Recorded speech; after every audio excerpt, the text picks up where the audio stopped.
You are Locked On Braves POSTCAST, part of Locked On Sports Atlanta, your team every day.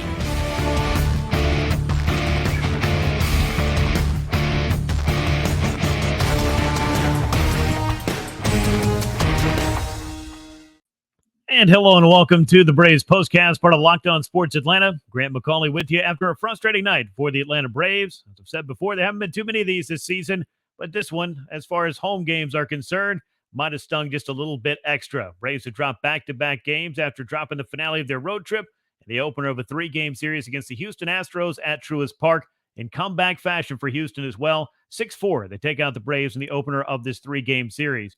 Got a lot to talk about in this one, some of it good, some of it not so good, and of course, I'll get you set up for Game 2 of the series coming your way on Saturday.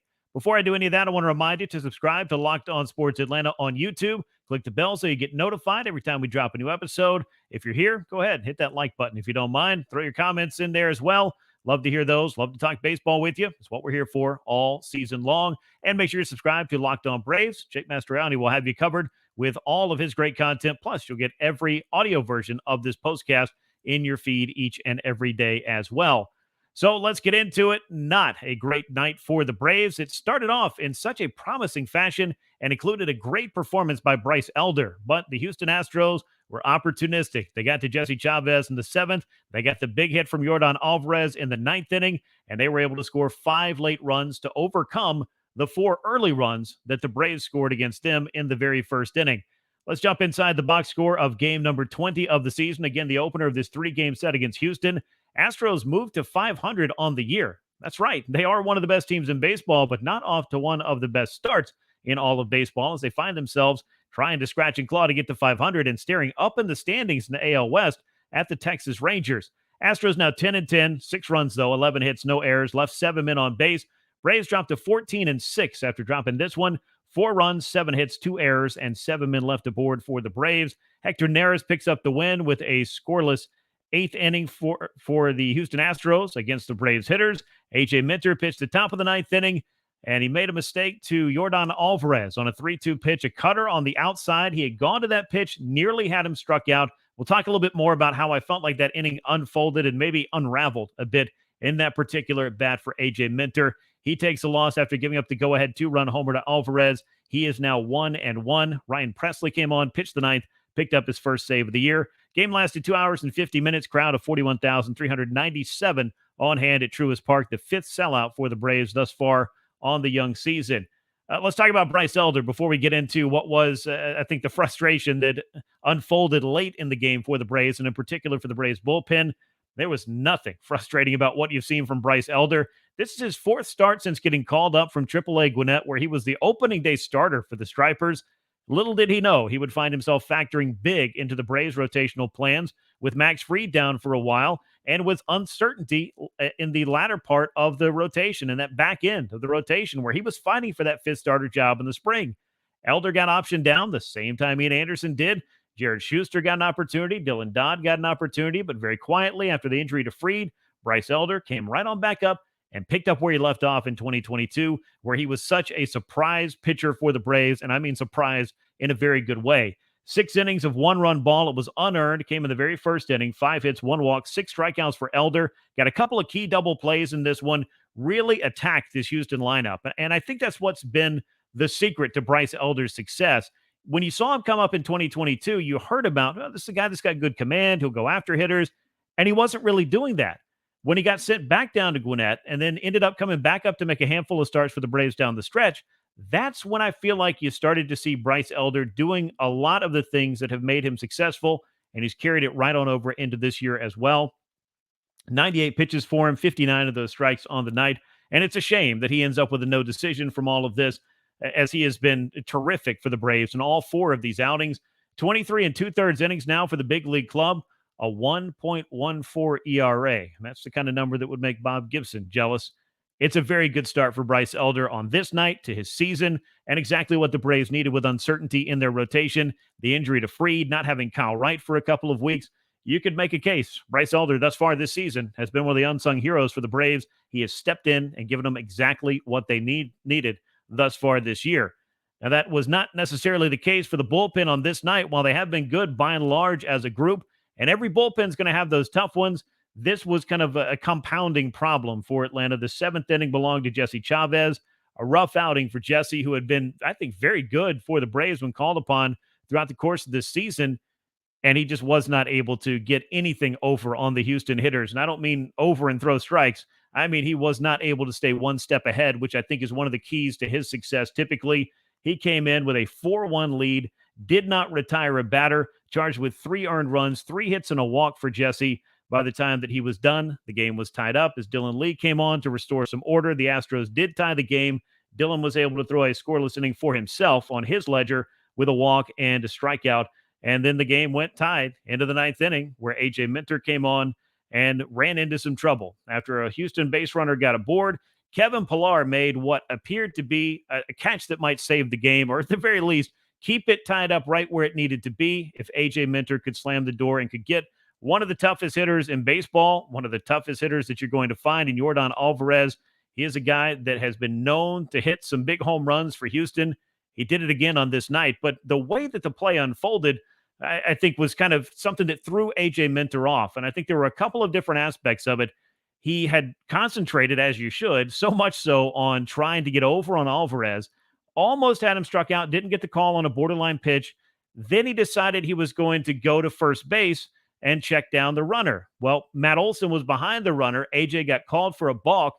And I think that threw him off. And I think another thing that probably is going to throw off a lot of relievers is you throw in the equation of having the pitch clock. Now, this is just kind of my theory that when one thing starts to go wrong, maybe then you rush and then you're right back up and you're trying to make a pitch and you almost made it if you're AJ with that cutter on the outside. But Yordan Alvarez was waiting on him and he hit it into the Braves bullpen for a go-ahead 2-run homer.